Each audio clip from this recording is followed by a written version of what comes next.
Good morning বন্ধুরা, শুভ সকাল। সবাইকে স্বাগত জানাই আমার পরিবারে আসার জন্য। তো কেমন আছো সবাই? আশা করি সবাই খুব ভালো আছো। তো এখন সকালবেলা, আর সকালে একটু জল গরম বসিয়েছি। সকাল সকাল একটু গরম জল দিয়েই দিনটা শুরু করি। যখন খুব গরম পড়ে যায় তখন আর খাই না, কিন্তু শীতটা পুরোটাই উষ্ণ গরম জল খেয়েই দিনটা শুরু করি। তো আমি একা না, আমার পরিবারের সবাই শুরু করে। তো জলটা আমি ঢেলে রেখেছি। আর গতকাল বর গেছিল বাড়ি, তো কিছু পালং শাক, জমির মূলো নিয়ে এসেছে। তো সেটা প্রচুর বালি বালি, তাই একটু ধুয়ে রাখলাম। আর পালং শাকটা এখন প্যাকেটের মধ্যেই রয়েছে, সেটা আমি পরে যখন রান্না করব তখন ধুয়ে দেবো। তো তাড়াতাড়ি করে জলটা আমি খেয়ে নিলাম, আর কাজকর্ম এখন শুরু করব। দেখতে থাকো।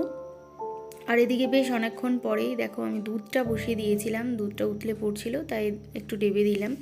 আর এদিকে বসিয়েছি পালং শাক, আলু, মূলো, কুমড়ো এসব দিয়ে একটা শাক মানে তরকারির মতনই করছি। আজ দিন নিরামিষ, তো সেই জন্য শুধু 5 ফোড়ন আর কাঁচা লঙ্কা দিয়েছি। তো আর রান্না করেছি তোমাদের দেখাচ্ছি, ফুলকপি দিয়ে আলু দিয়ে নিরামিষ একটা সবজি, আর ভাতও হয়ে গেছে আমার।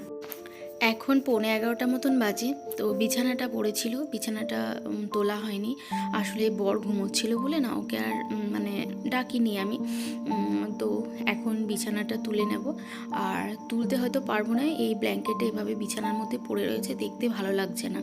তো সেই জন্যই আর কি ব্ল্যাঙ্কেটটা তুলে নেব। তারপর ধীরে সুস্থে ও বেরোনোর পর আমি বিছানা টিছানা সবই গোছাবো। তো এদিকে শাকটাও হচ্ছে, তোমাদের তো দেখালাম। আর এখন ব্ল্যাঙ্কেটটা একটু বাইরে রোদেও দেবো ভাবছি, বাইরে ব্যালকনিতে রোদে দিয়ে আসবো। তো যেই কাজ আর কি রোদে দিয়ে আসলাম। এখন আমাদের খাওয়া দাওয়া হয়ে গেছে, প্রায় 12টা মতন বেজে গেছে, 11:30 কি 11:45। তো ওই ঘরটা তো ছেড়ে বেডশিট চেঞ্জ করে এসেছি, আর এই ঘরের ভাবলাম বেডশিটটা চেঞ্জ করে দেব। আসলে এই ঘরে শোয়া সেরকম হয় না, বেডশিটটাও চেঞ্জ করা হয় না। তো বেশ অনেক দিন ধরে বেডশিটটা পড়ে রয়েছে এইভাবেই আর কি, পড়ে রয়েছে বলতে বিছানায় পাতা রয়েছে। তো আজ ভাবলাম বেডশিটটা তুলে রাখি, কালকে ধুয়ে দেব। তো সেই আর কি বিছানা ওই ঘরেরও বেডশিটটা পাল্টে দিলাম, এ ঘরেরও বেডশিট পাল্টে দিলাম। আর একটু দেখে নিলাম যে ঘরে ঝুলটুল হয়েছে নাকি। তো বাকি ঘরগুলো না আজকে একটু পরিষ্কার করেছি, এই ঘরটা না আমার মানে খেয়াল পড়েনি ঠিক। তো দেখি কাল পরশুর মধ্যে এটাও পরিষ্কার করে নেব। বেশ কিছুদিন পর পর পরিষ্কার না করলে না ঘরে ঝুলটুল হয়ে গেলে দেখতে ভালো লাগে না। আর এখন ধুলো আর মাকড়সা এই দুটো জ্বালাতন তো রয়েছে। তো এখন বিছানাটা ঝেড়ে নিলাম। আর এই বেডশিটটা আমার বহুদিনের পুরনো বেডশিট, প্রায় পুরনো হয়ে গেছে বলতে পারো। তো আছে, তবুও ভাবলাম যে এই ঘরটা যেহেতু খুব একটা ব্যবহার হয় না, তাই এই একদম পুরনোটাই পেতে রাখলাম। বেডশিট আছে আমার নতুন। তো যাই হোক, আমি বালিশ কভারগুলো চেঞ্জ করলাম না, ওগুলো নোংরা হয়নি। তো এই আর কি। আর এখন এই ব্ল্যাঙ্কেটটা এই ঘরেই রাখি, দুটো ব্ল্যাঙ্কেট ওই ঘরে রাখলে না ঘরটা বড় মানে বিছানাটা বড় ভরাট ভরাট লাগে, দেখতে খুব একটা ভালো লাগে না, সেই জন্যই। তো এখন যে সমস্ত জামা কাপড় রয়েছে টুকটাক সেগুলো এখন গুছিয়ে আলনায় তুলে রাখবো, আর সে সঙ্গে ঘরটা একটু ঝাড়ু দিয়ে নেব। দুটো ঘরের বিছানার চাদরগুলো পাল্টে দিলাম, তো সেইগুলো তো এখন রেখে দেব। এই যে এই ঘরটাও চেঞ্জ করলাম, আর দাঁড়াও ওই ঘরেরটা পাল্টে দিলাম। ওই ঘরে যেটা আমরা শুই না সেই ঘরটাতে তো বেশ অনেক দিন ধরে বেডশিটটা পাতা ছিল। আসলে বেডশিট ওই ঘরে আমরা কেউ থাকি না সেভাবে, তো সেই জন্যই। তো এখন ঘরটা একটু পরিষ্কার করব, তারপর ঘরটা ঝাড় দিয়ে দেবো। অনেক সকালেই ঘর মুছেছি, তারপরে কিছু মানে একটু ঝুলটুল ঝাড়লাম। তো সময় আছে দেখে, খাওয়া দাওয়া তো আমাদের হয়ে গেছে। তো এখন ঘরটা ঝাড়ু দিয়ে নিই, আর জামা কাপড়গুলো একটু উল্টে দেবো, ব্যাস তাহলে আজকে মানে সারাদিনের কাজকর্ম শেষ হবে। তারপর একটু শুয়ে থাকবো, রেস্ট করবো। ইভিনিং বন্ধুরা, শুভ সন্ধ্যা। এখন সন্ধেবেলা, সন্ধে টন্ধে দিয়েছি। তো লাইট বন্ধ করে নিই। তো সন্ধে টন্ধে দেওয়ার পরেই যে সবজি বাজার দেখতে পাচ্ছ, সবজি বাজার আনা হয়েছে। আমাদের কালকে পিকনিক আছে, এমনি বাড়ির আমাদের প্রতিবেশী মিলে 10-15 জন মিলে করছি। এই সব সবজি আনা হয়েছে, হ্যাঁ, চাল পাতা, এই যে এই মুড়িটাও নিয়ে আসা হয়েছে খাওয়ার জন্য। তো পিকনিক না করলে হয় না, পৌষ মাসে পিকনিকেরই মাস, এই মাসে সবাই পিকনিক করে। তো আমাদের তো বাইরে যাওয়া হয় না, তো সেই জন্যই বাড়িতেই, মানে পাশেই আমাদের বাড়ির পিছনে এখন তো ফাঁকা, তো অনেকেই এখানে করে। তো সেই জন্য, আর এদিকে ঘুগনির জন্য আমি ভিজিয়ে রেখেছি। ওরা বলেছিল সবাই যে আমি যেন একটু মনে করে ভিজিয়ে দিই, তো আমার বাড়িতেই সব রয়েছে, তো এই হবে।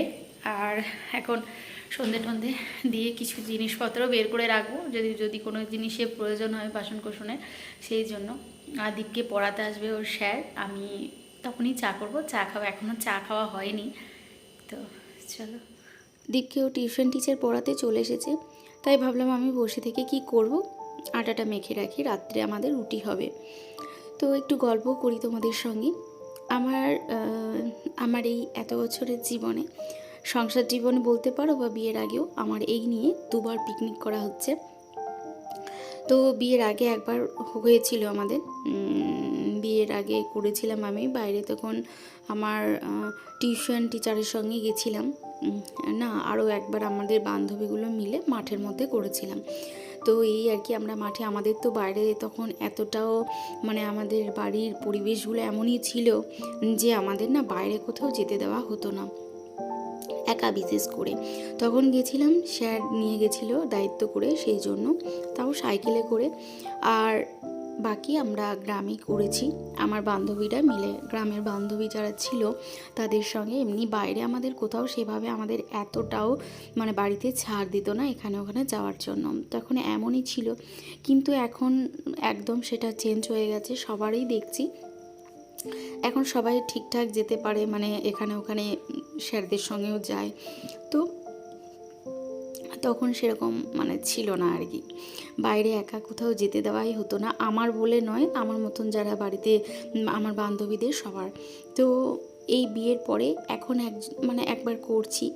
তো বাইরে কোথাও সেভাবে আমরা কোনো দিনই যাইনি পিকনিক করতে, ইচ্ছে হলেও না কোনো কারণে আমাদের যাওয়া হয়ে ওঠেনি, হয়তো বা মা অসুস্থ হয়েছে বা কোথাও নিয়ে যেতে হবে, এরকমের জন্য আমাদের হয়ে ওঠেনি। কখনো কখনো আমাদের পরিস্থিতির কাছেও আমাদেরকে মানিয়ে নিতে হয় পরিস্থিতির জন্যই। তো প্রতি বছরই ভেবে রেখেছিলাম যে এখানে যাব বা ওখানে যাব। দেখোই না, আমরা বাড়িতে রয়েছি, সেভাবে কোথাও ঘুরতেও যেতে পারি না, কি করে যাব, কোনো না কোনো কাজ পড়েই যায়।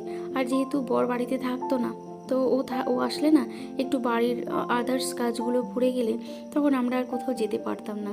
এমনি হয়তো গেছি, ঘুরেছি, যখন বরের সঙ্গে গেছি, ঘুরেছি, থেকেছি, তখন গেছি, কিন্তু যখন এখানে চলে আসি সেভাবে আর কোথাও যেতে পারিনি।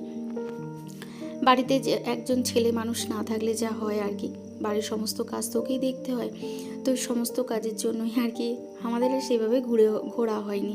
আর এখন আবার ছেলের পড়াশুনোর চাপ, ছেলেকে পড়তে হয়তো আমাকে বলে মা, দিদা আসার জন্য বলে, কোথাও যাওয়ার জন্য, আমার হয়ে ওঠে না, কারণ ছেলের দিকটাও দেখতে হয়, যে ওর আবার স্কুল আছে, টিউশন আছে, এসব দেখতে গিয়ে না নিজেদের ইচ্ছেগুলো সত্যি আমাদের নিজেদের মধ্যেই রেখে দিতে হয়, পরিস্থিতির চাপেই বলতে পারো। এখন তো আর কোনো অসুবিধে নেই, কিন্তু এই যে ছেলের পড়াশোনার জন্য কোথাও যাওয়া হয়ে উঠছে না। তো যাই হোক, রুটি এখন করে নিই, আর দীপকে পড়িয়ে চলে গেছে এতক্ষণ, আমি এর মধ্যে চা খাওয়া, সবজি কাটা সমস্ত কিছুই হয়ে গেছে। রুটিটা আমার হয়ে গেছে, আর এদিকে আমি একটা ভাজা বানিয়ে নেব। তেলটা বেশ গরম হয়ে গেছে, আমি কালো জিরে ফোড়ন দিলাম, আর কাঁচা লঙ্কা, আলু, কুমড়ো, ফুলকপি, শিম আর গাজর এইসব একসঙ্গে মানে ছোট ছোট করে কেটে নিয়েছি। তো এটাই ভাজা করব। আমার বর আবার এই ধরনের ভাজা দিয়ে রুটি খেতে বেশ ভালোবাসে, তবে রুটি খুব একটাও ভালোবাসে না, ও ভাত খেতেই পছন্দ করে। তবে রুটি করলে এরকম ভাজা হলে ওর ভালো লাগে বলতে পারো। তো কুমড়োটা না অনেকটাই, বেশ কিছুদিন ধরেই খাচ্ছি, তোমরা দেখতে পাচ্ছ। তো বেশি তো ভিডিও শেয়ার করি না, এই কুমড়োটা আমার মায়ের মানে গাছের আর কি, আমার মা গাছে লাগিয়েছিল সেই। এখন বাজে 8:30, আর এদিকে দীপ তো পড়ছে, আর দীপ সর্বদাই লাইটের ঠিক পিছন দিক ঘুরেই পড়তে বসে, এনি টাইম।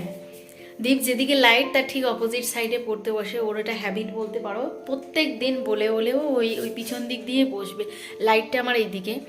তো তো যাই হোক 8:30 বাজে আর আমার রাত্রের খাবার বানানো হয়ে গেছে। তোমরা তো দেখেছো রুটি করেছি, এটা করে নিয়েছি, করে রেখেছি।